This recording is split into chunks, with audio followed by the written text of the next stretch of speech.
Senhoras e senhores, bom dia.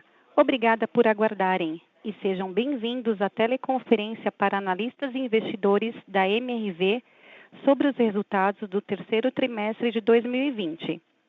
Estão presentes os senhores presidentes Rafael Menin e Eduardo Fischer e o senhor diretor executivo de Finanças e RI, Ricardo Paixão. Informamos que todos os participantes estarão apenas ouvindo a conferência durante a apresentação da empresa. Em seguida, iniciaremos a sessão de perguntas e respostas, quando mais instruções serão dadas. Caso algum dos senhores necessite de alguma assistência durante a conferência, queiram, por favor, solicitar a ajuda de um operador digitando *0. Agora, gostaria de passar a palavra para o presidente, senhor Rafael Menin. Por favor, senhor Rafael, pode prosseguir. Bom dia a todos. É um prazer, mais uma vez, estar com vocês na divulgação de resultados da MRV. A nossa voz hoje está um pouco abafada, porque estamos eu, Fischer e Kaká aqui na mesma sala, então todos de máscara. Mas vamos lá, vamos falar um pouco da companhia. Bom, eu gostaria de resgatar um pouco do passado, a gente chega no presente e, na sequência, a gente fala um pouco do futuro da companhia. A gente teve um primeiro ciclo que foi após a IPO de 2007 e 2013. Foi um ciclo de crescimento exponencial. A gente cresceu o tamanho da companhia por 10. Entramos em muitas praças novas. A gente saiu aí de 30 cidades, chegamos em 160 cidades. Foi um crescimento nada trivial, bem diferente do restante das empresas listadas. E sempre lucrativo, né? A despeito das dificuldades. Empresa que cresce 100% ao ano, naturalmente tem algum tipo de dificuldade, mas a MRV trilhou esse primeiro ciclo com muito sucesso. Depois veio um ciclo também muito importante, de 2013 a 2018, que foi um ciclo que a gente desalavancou a companhia, a gente investiu muito em pessoas, em processos, em infraestrutura de TI e também no back-office super parrudo, tá? Isso fez com que a empresa ficasse muito preparada e madura para atuar numa base geográfica enorme e num volume também muito grande, né? 40 mil apartamentos por ano, que até então era um volume único, nenhuma empresa, nenhuma incorporadora brasileira tinha feito até então 40 mil apartamentos por ano. Mas o mais importante é o ciclo que se inicia aí em 2019, que ele tem como característica um alargamento importante do nosso portfólio de produtos, nessas mesmas regiões geográficas, um crescimento importante na agenda digital, uma agenda muito parruda e diferente do que a gente tem visto aí sendo dito pelo setor. A nossa agenda ela passa por todo o ciclo de relação que nós temos com os nossos clientes. Se começa na venda, depois ele vai ao acompanhamento de obras, à entrega de chaves, mas o mais importante é como é que a gente interage e vamos interagir com os nossos clientes durante a etapa da moradia. E esse é o momento mais valoroso, momento no qual a gente tem investido cada vez mais dinheiro, esforço, recurso humano, para de fato transformar a experiência de moradia dos nossos clientes. Vale a pena também a gente ressaltar a IHS, que é uma subsidiária no outro país, né, com uma característica diferente, com um custo de capital muito mais baixo e que tem a cada trimestre ganhado uma relevância maior na nossa estratégia futura. Tá? Bom, e por que a gente está muito otimista com esse nosso projeto? Como eu disse, ele começou em 2019 e tem ganhado cada vez mais velocidade. A gente acha que o Brasil e também os Estados Unidos os dois países terão os juros comportados nos próximos 3 anos, pelo menos, e isso transforma por completo, principalmente no Brasil, que é um país que historicamente teve juros elevados, isso transforma por completo o nosso mercado, né? E abre oportunidades muito interessantes, como, por exemplo, a Lugo, que é uma empresa, o modelo de atuação da Lugo, ele depende dos juros mais baixos, e é o que a gente está vendo hoje, né? Uma moradia super aderente ao que o mercado quer, ao que o público jovem quer. É uma empresa de grande sucesso e a gente não vê concorrência num futuro próximo. A gente está navegando no Oceano Azul. A HS é a mesma coisa, né? A gente tem essa capacidade de gerar ativo com bom yield e tendo um juros baixo, essa arbitragem de juros entre o que a gente gera e o que a gente vende para o mercado também faz com que a gente tenha uma posição muito única no mercado americano, principalmente por ser uma empresa totalmente verticalizada e que traz a rebote todo esse know-how que a MRV adquiriu nos últimos 41 anos. Nós já falamos anteriormente, a HS tem uma meta de chegar em 5 mil unidades por ano em 2025, e por outro lado, a MRV ela já faz há bastante tempo, ou ela já tem há bastante tempo, uma operação de aproximadamente 40 mil apartamentos por ano.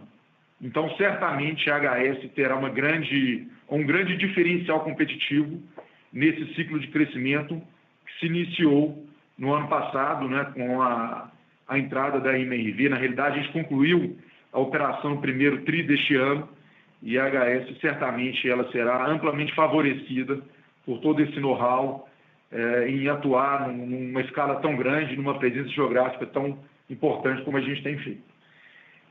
Então, o que a gente enxerga é isso, né? O nosso grupo MRV Co. tem uma capacidade única de gerar ativos em alta qualidade. Hoje nós já atuamos em 170 cidades em 2 países diferentes. E agora eu vou passar a palavra para o Kaká, ele vai falar um pouco mais dos indicadores operacionais e financeiros, e depois a gente volta a bater uma bola no Q&A. Obrigado a todos. Bom dia, pessoal. É um prazer falar para vocês mais uma vez sobre os resultados da MRV. Neste terceiro trimestre, eu queria começar passando alguns resultados do lado operacional. Tá? Então, a gente teve um recorde histórico de vendas líquidas, né, pelo terceiro trimestre consecutivo. Foram quase 2 bilhões de reais, um crescimento de 41% quando comparado ao terceiro trimestre de 2019 e 8% maior do que o segundo tri de 2020.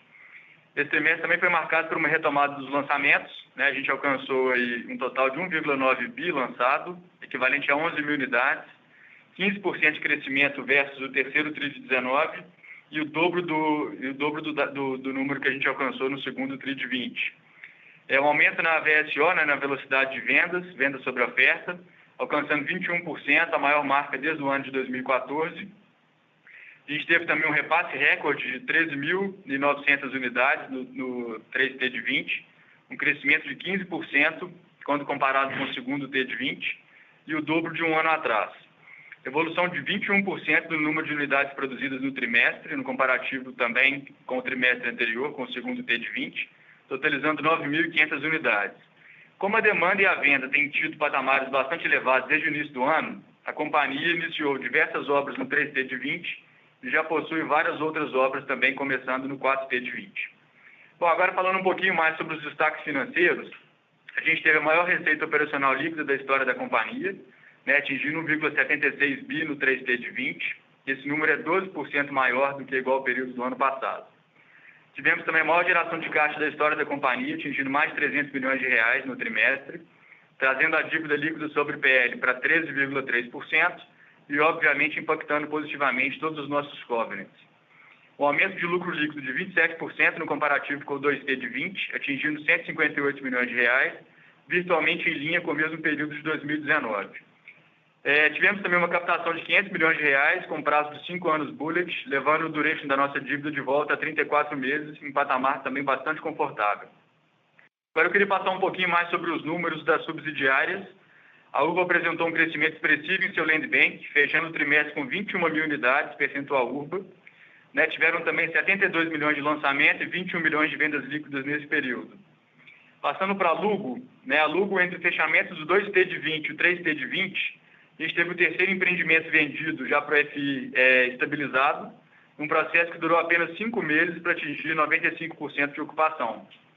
Em setembro foi posto a locação o quarto e último dos empreendimentos vendidos ao FI, que até o fechamento do 3T de 20 totaliza 32% das unidades locadas. Para finalizar, na HS tivemos um projeto finalizado, né, totalizando então agora 7 projetos entre estabilizados e em estabilização à venda. Isso são mais de 300 milhões de dólares. Bom, queria agora passar para a sessão de perguntas e respostas. Obrigado. Obrigada. Iniciaremos agora a sessão de perguntas e respostas. Caso haja alguma pergunta, queiram, por favor, digitar *1. A nossa primeira pergunta vem do Sr. Henrico Trota, do Itaú BBA. Por favor, Sr. Henrico, pode prosseguir. Rafa, Ricardo, bom dia, obrigado pela apresentação. Eu acho que 2 perguntas. A primeira, queria que vocês pudessem comentar um pouco a pressão de custos no setor, né? E aí para a gente entender um pouco perspectivas de margem bruta para frente, né?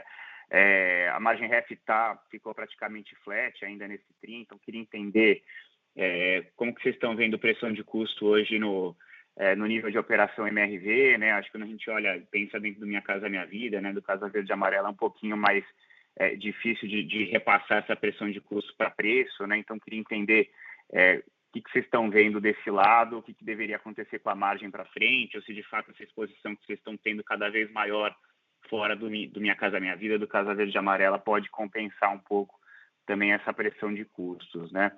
E a segunda pergunta é um pouco mais sobre cenário competitivo e ganho de share, né? Vocês têm falado aí de ganho de market share aí dentro do Minha Casa Minha Vida, do Casa Verde e Amarela. Se vocês pudessem comentar quais mercados assim que vocês enxergam esse ganho de share aí, por quê? E também se pudesse falar um pouquinho de como vocês estão vendo o cenário competitivo mais especificamente em São Paulo, né? Dado que tem muito player aí falando em crescer, né? E está super animado com o mercado.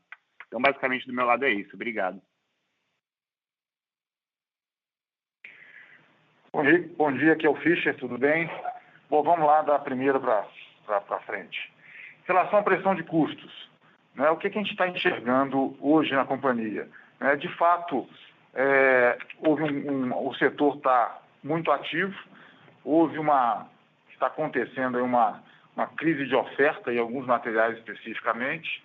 A gente viu 2 movimentos acontecendo. Um pouco de atraso de materiais, que não impactou a nossa produção de forma alguma, até porque ela está crescendo.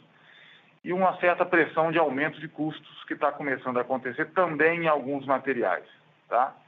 Obviamente, a gente vem fazendo vários esforços aí de ganho de produtividade, de ganho de eficiência, vários projetos internos nossos aqui que estão em andamento, que a gente consegue offsetar de alguma forma isso.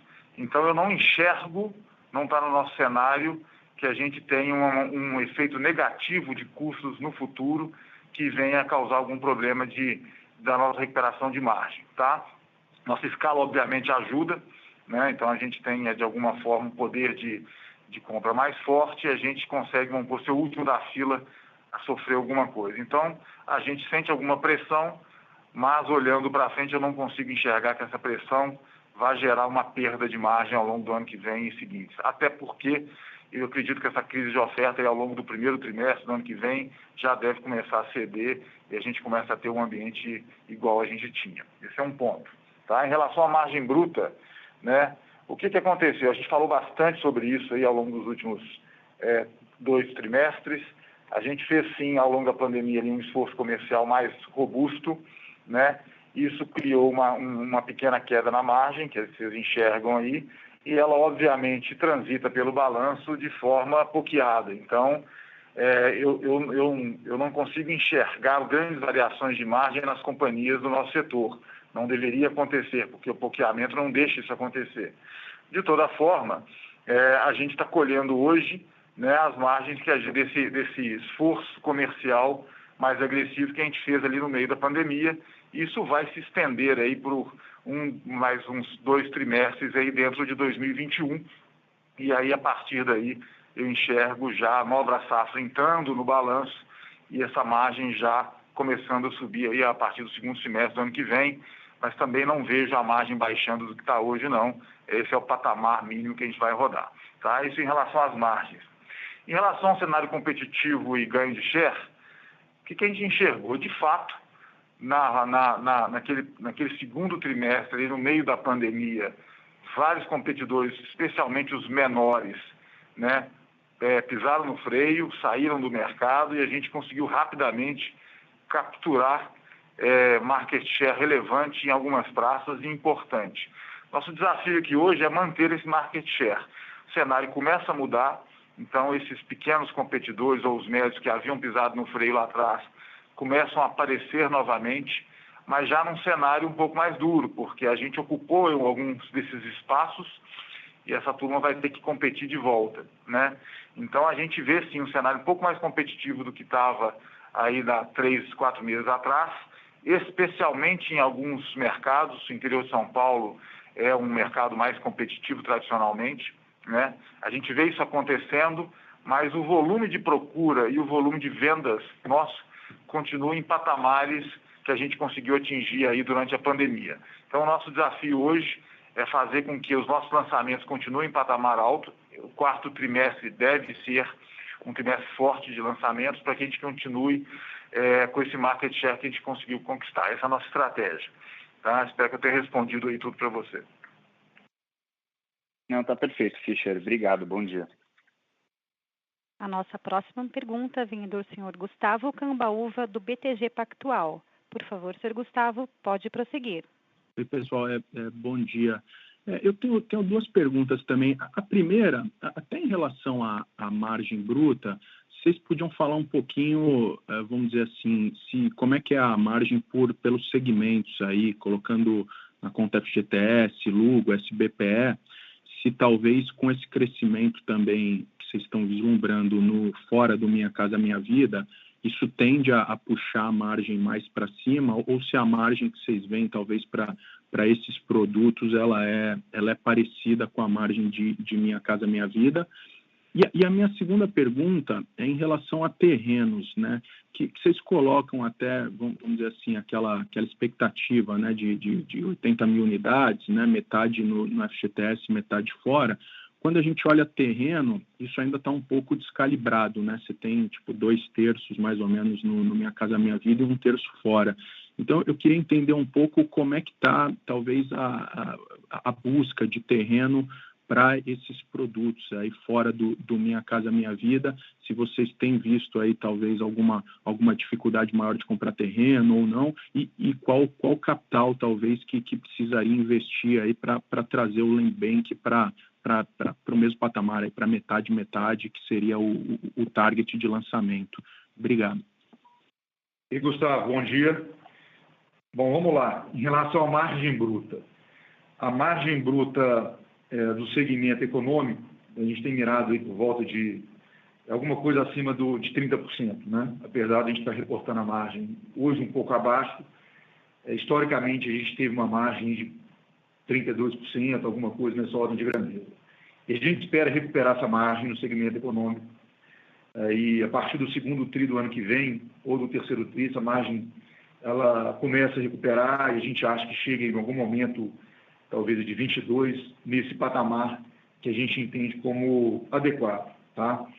No segmento que nós chamamos aqui de low mid, logo acima do Minha Casa Minha Vida com funding SBPE, a margem ela é ligeiramente maior, dado que a gente não tem limite de preço, dado que tem um pouco mais de competitividade entre os bancos, né?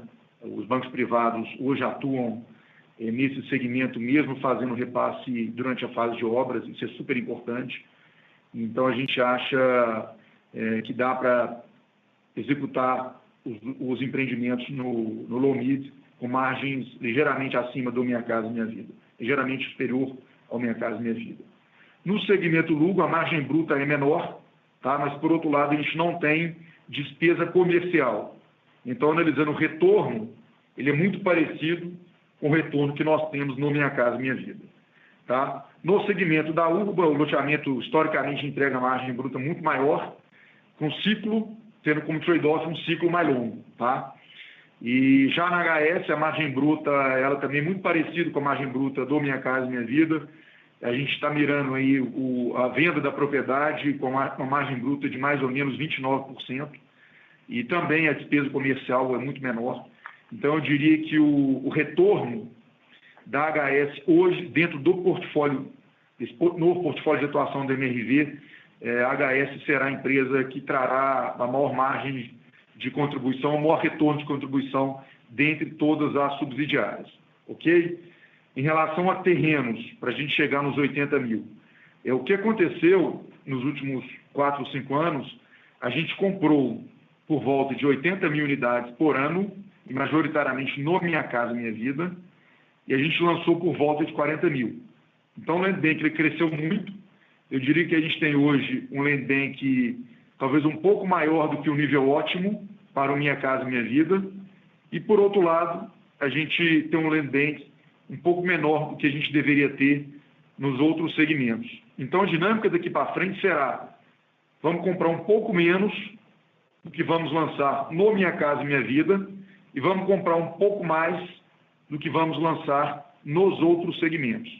Tá? Então, aí pensando em alocação de capital total, a gente não deve ver nenhuma mudança importante em relação aos últimos 3 anos, porque a gente aloca menos capital no segmento econômico e um pouco mais de capital nos outros segmentos.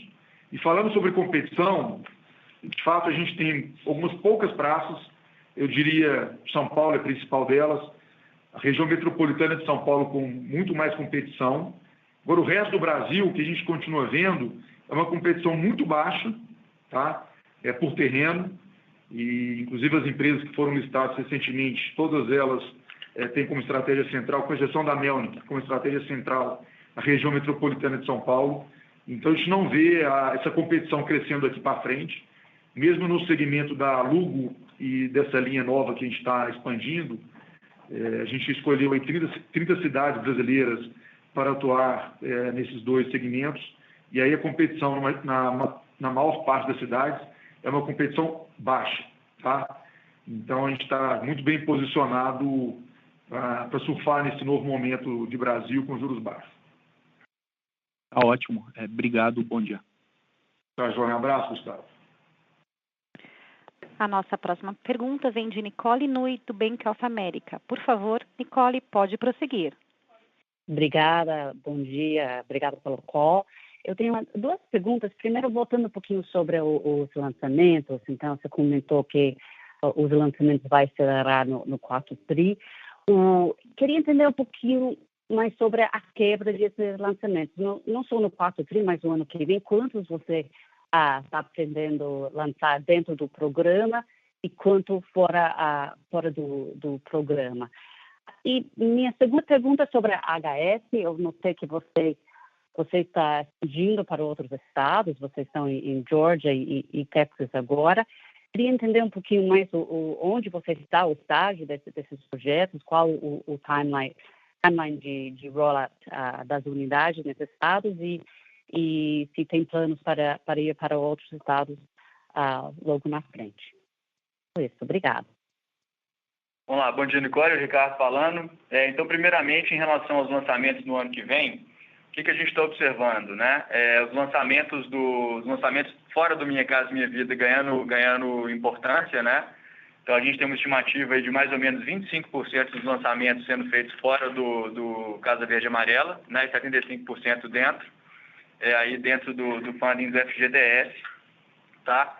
E aí, nas linhas várias, né? A marca nova que a gente vai lançar agora, o Low Mid, contando aí também, Lugo e HS, tá? Todas as outras linhas aí, exceto as que operam dentro do funding FGTS, então, somando esses 25%. Quando a gente fala de HS, a gente observa o seguinte, né? A gente está no sul da Flórida, né? Um mercado excelente, né? Para multifamily, expandindo lá agora, né? Para Dallas, no Texas, e também para Geórgia. Então, coloca o seguinte, nos próximos 2 ou 3 anos, a gente deve ficar bastante concentrado nesses mercados, a gente deve, inclusive, ganhar corpo, né? Nessas novas praças que a gente está entrando, tá? E depois, sim, aí pode acontecer de entrar mais em 2 ou 3 estados um pouquinho mais para frente. Tá ótimo, obrigado. Nossa próxima pergunta vem do Sr. Igor Altero, do Santander. Por favor, Sr. Igor, pode prosseguir. Bom dia, pessoal. Obrigado pela apresentação. São 2 pontos aqui do meu lado, né? Acho que o primeiro ponto é falar um pouco de venda, né? A venda de vocês continua muito forte, né, batendo recorde aí no terceiro trimestre. Então, eu queria entender como é que vocês estão vendo essa tendência aí, se vocês estão vendo esse mesmo ritmo aí no quarto tri. E puder comentar um pouco sobre a performance das regiões, né, até nesse terceiro trimestre, como vocês estão vendo a performance, essa quebra por regiões, aí falar um pouco do mercado fora de São Paulo, né? São Paulo já parece o mercado mais óbvio. E o segundo ponto é com relação à evolução da carteira de pró-soluto, né?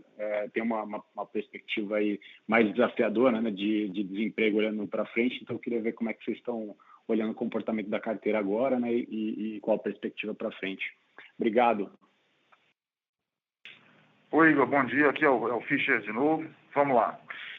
Vendas, né? Como eu falei na pergunta anterior, o que a gente percebe hoje é que aquela demanda forte que surgiu, mais forte ainda que surgiu na pandemia, ela permanece, né? Então a gente vê o número de leads ainda num patamar bem alto, quer dizer, essa tendência não mudou, tá? E aí tem um desafio especial nosso que é abastecer a companhia com estoque suficiente para capturar a maior parte dessa demanda, né? Esse é talvez o nosso principal desafio.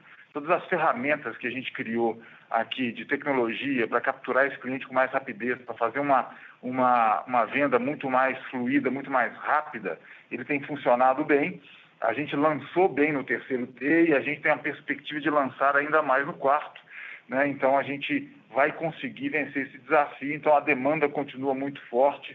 Eu não vejo por que a gente ter uma queda no ritmo de vendas, tendo esse binômio aí de procura alta e mais lançamentos acontecendo. Então, isso é um ponto. Pró-soluto, esse é um grande debate nosso. A gente tem feito esforços muito grandes também em tecnologia. Então, a gente tem hoje, quando o cliente entra aqui, ele tem o rating dele analisado com ferramentas de inteligência artificial para a gente poder conceder esse crédito da forma mais responsável possível. Então, a gente vê o comportamento do nosso pró-soluto inclusive melhorando. A gente tem feito esforços muito grandes. E um outro aspecto importante é essa diversificação nossa de produto, de funding e de renda, ela vai ser muito importante também nesse aspecto, né? Você pega um cliente que tem uma renda melhor, um funding diferente, que às vezes até permite um LTV maior, o que a gente percebe é um comportamento primeiro, da necessidade de concessões de pró-soluto menor, e segundo, de um comportamento de inadimplência melhor, né? Então, ao longo do tempo, à medida que a nossa estratégia de diversificação de portfólio, ela que começa a ganhar corpo, o Kaká falou agora da nossa perspectiva de lançamento para o ano que vem, isso começa a entrar positivamente no nosso balanço, e aí, somando essas duas variáveis que eu citei, a gente tem muito trabalho a fazer, mas nossa perspectiva para a gestão dessa carteira é muito positiva, tá? Então, a gente tem esses dois pilares aí que vão nos levar para um cenário melhor no futuro. Tá bom? Obrigado. Tá ótimo. Obrigado. Lembrando que para fazer perguntas, basta digitar *1. A nossa próxima pergunta vem do Sr. Jirel Guilotti, do Morgan Stanley. Por favor, Sr. Jirel, pode prosseguir. Bom dia a todos. Obrigado pelo call. Eu tenho duas perguntas aqui. A primeira é, eu queria saber sobre o uso do seu caixa, porque vocês têm uma posição bastante favorável em termos do dívida líquida versus equity. Então, eu estou aqui me perguntando se vocês as probabilidades de você pagar um dividendo especial tem incrementado, ou às vezes se você usaria essa caixa para acelerar investimentos em HS ou alguma coisa assim.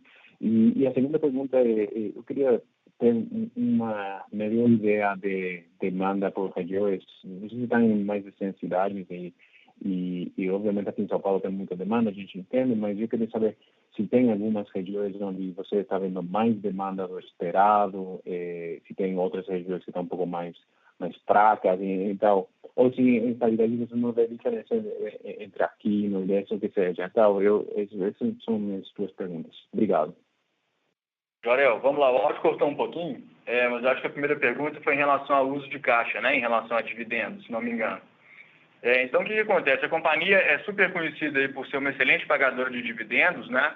a gente busca sempre ali o dividend yield de 50%, né, em relação a em relação ao dividend payout de 50%, né, do lucro líquido do ano anterior. No ano passado, a gente fez o pagamento de 75% do lucro do ano anterior. Esse ano, a gente tinha uma expectativa de pagar 50%. Tá?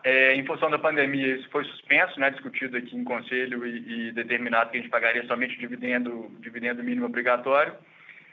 Mas, diante do que a gente vem vendo, né, uma geração de caixa forte, por mais que a gente tenha aí alguma incerteza para frente, a gente deve sim manter essa nossa política de pagar 50% do dividendo. Não quero falar que a gente vai pagar agora no último trimestre desse ano, mas no início do ano que vem, na hora que a gente tiver um cenário já um pouco mais claro, a gente pode tranquilamente voltar e fazer um pagamento de um dividendo extraordinário, tá? Que já é dentro do que a gente estava pensando e imaginando.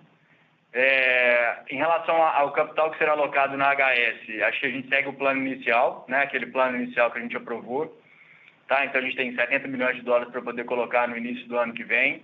HS, a gente falou aqui, não sei se você estava no call já na hora, a gente está com expectativa, né, de fazer venda dos ativos da HS no curto prazo. Tá? Então, deve ter alguma coisa ainda aparecendo, talvez, esse ano e com uma outra tranche de venda sendo feita aí no primeiro tri do ano que vem. Né? Então, com essas vendas e colocação de capital que a gente se propôs no início, ela é mais do que suficiente para a gente conseguir continuar com o plano de expansão de crescimento da HS. Joel, Rafael, bom dia. Em relação à segunda pergunta, atividade de vendas, né? O que a gente está vendo, a atividade está forte, não tem um mercado com desempenho muito diferente, nem para cima nem para baixo. Então, eu diria, a gente tem visto no Minha Casa Minha Vida, um ótimo desempenho, a procura continua bastante alta, tá? E não te colocaria, não dá para elencar uma cidade diferente da média para cima nem para baixo. Então, vamos dizer assim, across the board, o desempenho está bem interessante e continua muito forte. Tá, muito obrigado. Tá, Joel, um abraço. A nossa próxima pergunta vem da senhora Thaís Alonso, do Citibank. Por favor, senhora Thaís, pode prosseguir. Oi, bom dia. Parabéns pelo resultado, gente. Eu queria perguntar sobre a Urba. O land bank dela quase que dobrou em relação ao último trimestre. Eu queria entender qual é a perspectiva que vocês têm de expansão dessa operação no curto prazo e o tamanho potencial que ela consegue atingir. E a segunda pergunta é sobre a nova marca que vocês devem lançar. Vocês podem adiantar um pouco o que vai ser diferente entre esse novo produto da nova marca, que também é destinado ao médio padrão e ao SBPE? Obrigada. Bom dia, Thaís. Ricardo aqui de novo. Então, começando pela Urba, né? O que a gente fez, na verdade? A gente cresceu bastante o land bank da Urba aí no último trimestre, né? Já mirando ali o nosso plano de crescimento. É um plano de crescimento bastante agressivo, tá? A gente já tem expectativa de lançar no ano que vem entre 3 e 4 mil unidades. E a gente enxerga o potencial desse negócio como um potencial altíssimo, tá? Então, dentro do nosso plano de negócios interno, né? Isso aqui não é um guidance, é simplesmente nosso plano de negócios. A gente estima chegar em 15 mil, venda de 15 mil lotes por ano num prazo de 5 anos. Tá? Então, essa linha de aumento de land bank já vai totalmente de encontro, né, com a nossa expectativa de aumento de lançamentos no ano que vem e depois em uma estabilização em torno de 15 mil unidades. E só é importante colocar também o seguinte, alguns projetos que a gente tem adquirido agora na Urba, eles já estão mais próximos de fase de lançamento, tá? Então, eles já não são terras, né, que tem que fazer mudança de zoneamento nem nada, são projetos que estão em estágio mais próximo de lançamento. Isso se faz necessário para a gente conseguir executar o plano de crescimento de curto prazo, né? O plano de longo prazo, ele mistura um pouco de projetos já em estágio mais avançado com terra, né, com terreno realmente que aí a gente vai comprar para poder fazer a mudança de zoneamento. Deixa eu só pegar aqui, é o Fischer falando, vou falar sobre a nova marca. Então, a gente deve divulgá-la em breve. Qual que é a nossa ideia? A gente enxerga um vazio numa faixa de renda que a gente começou a explorar quando a gente começou a operar no SBPE, logo acima do Minha Casa Minha Vida, que é uma faixa que sobe um pouco acima disso, imóveis aí até 450, 500 mil reais no mercado de São Paulo, por exemplo, né? E com essa nova dinâmica de taxa de juros, esse é um mercado muito grande, que tem uma demanda forte, reprimida por conta desses anos de taxa de juros alta, que pode ter um potencial enorme. Então, a gente já vem trabalhando isso, explorando esse mercado, tentando entendê-lo melhor desde que começou as nossas iniciativas fora do Minha Casa Minha Vida, e a gente entendeu que a gente tinha a capacidade de criar um produto industrializado, isso é importante, operacionalmente falando, a gente vai levar todo o know-how que a MRV tem em produção em escala para um produto, para uma faixa de renda maior, né? Então, a gente entende que tem um alto grau de complementariedade em toda a nossa plataforma. Inclusive, a gente deu uma abertura disso no nosso release logo no início, você pode ver.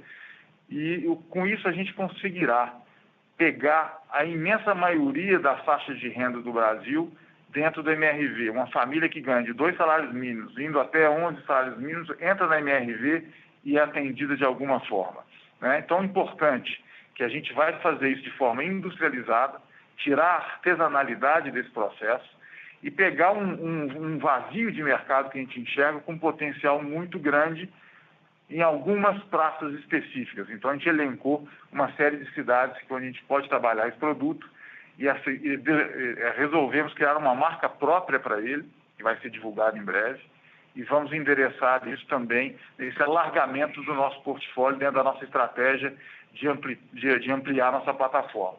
Então, a ideia é essa, a gente está bastante otimista, o que a gente desenhou e desenvolveu aqui dentro mostra sinais muito bons, inclusive de margens robustas, né? Então, a gente deve ver essa linha complementar às demais crescendo aí ao longo dos próximos anos.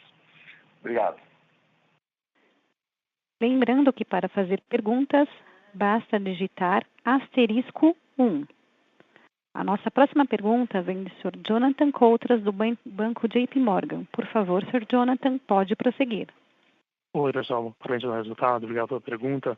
Eu tinha 2 perguntas. Uma sobre o ROI. Queria entender como vocês estão vendo essa linha, se imaginando que ela volta aos níveis do ano passado, já no segundo trimestre do ano que vem, né? Então, em linha com o que foi comentado em relação à margem bruta. E a segunda pergunta era como está o nível de provisionamento. Eu lembro que no call do trimestre passado você tinha comentado que já voltou a níveis pré-crise, que dessa vez continua assim, né? Como que vocês estão vendo essa carteira? Obrigado. Bom dia, Jonathan. Rafael falando. Em relação ao ROI, num primeiro momento, a gente vê uma recuperação do ROI mais pelo crescimento. Tá? A gente espera no próximo ano as subsidiárias ganhando tração, Minha Casa Minha Vida continuando performando muito bem. Então, o crescimento e a diluição das despesas tem um impacto positivo no ROI. A segunda etapa de crescimento, ela virá da recuperação da margem bruta.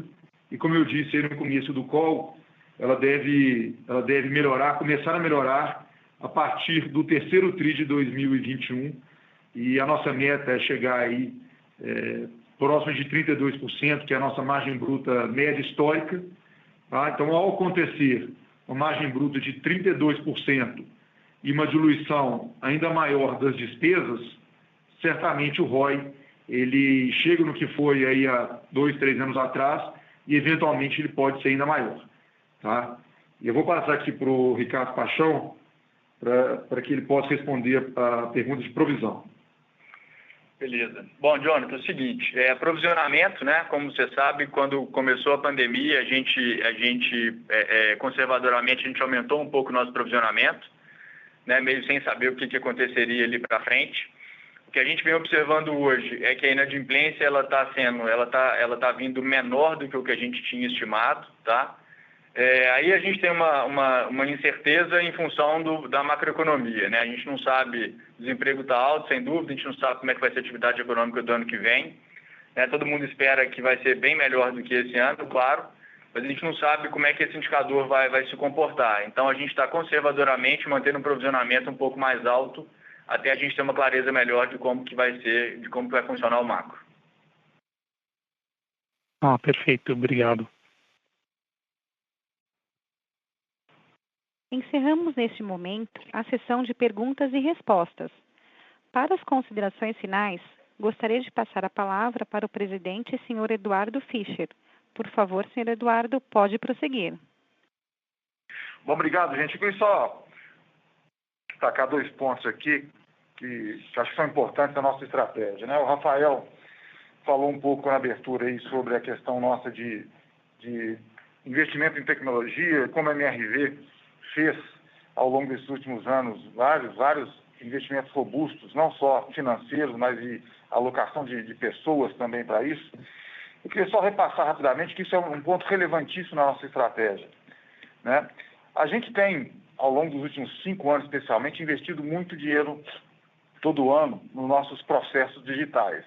Muitas vezes só aparece o que a gente tem, o esforço que a gente tem feito na jornada digital do cliente, que é super importante para nós, é estratégico, mas ela pega todo o escopo operacional da companhia. Começa lá na prospecção de terrenos, onde nós temos uma ferramenta proprietária nossa, que faz uma prospecção ativa e inteligente do mercado, definindo e filtrando os terrenos e áreas que são mais importantes, colocando isso na mão dos nossos prospectores de desenvolvimento imobiliário. Ela passa por toda a parte de vendas e a concessão de créditos e carteiras de forma inteligente, com rating, tudo feito de forma automática e cada vez mais precisa. Isso é super importante para nós. E ela chega na construção, nós quisemos inclusive dar disclosure nisso no release. Nós temos um centro de inovação aqui em Belo Horizonte, feito em parceria com o Senai, um espaço muito grande, onde a gente, desde o ano passado, né, faz testes de investimentos importantes em tecnologia construtiva. Tá?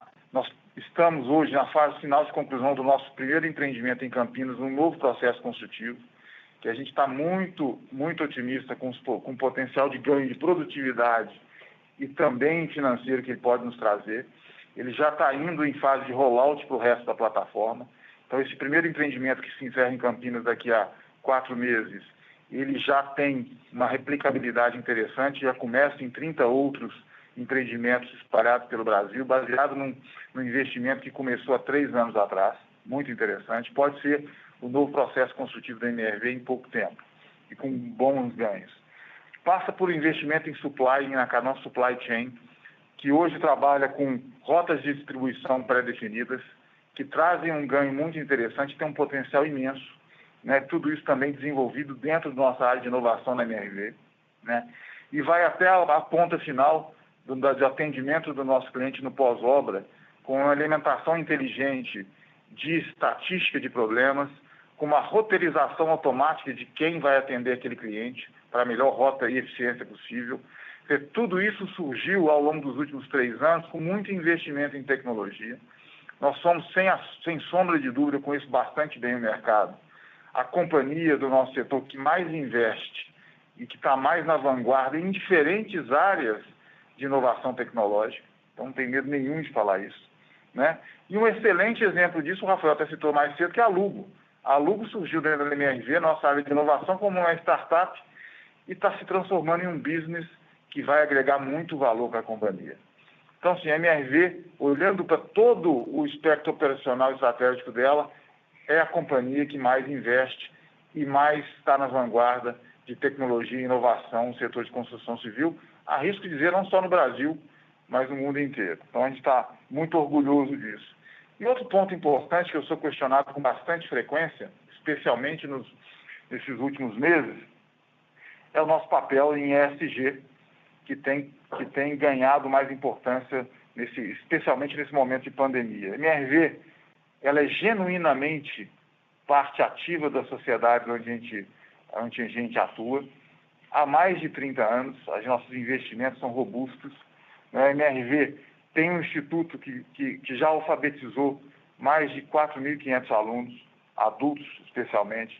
Fizemos investimentos da ordem de 20 milhões de reais para ajudar as comunidades onde a gente está inserido durante esse momento de pandemia, nós e mais as outras empresas do grupo. Somos signatários do Pacto Global há 3 anos. Há 3 anos nós somos a única empresa do setor no ISE, que é o Índice de Sustentabilidade da Bolsa, né?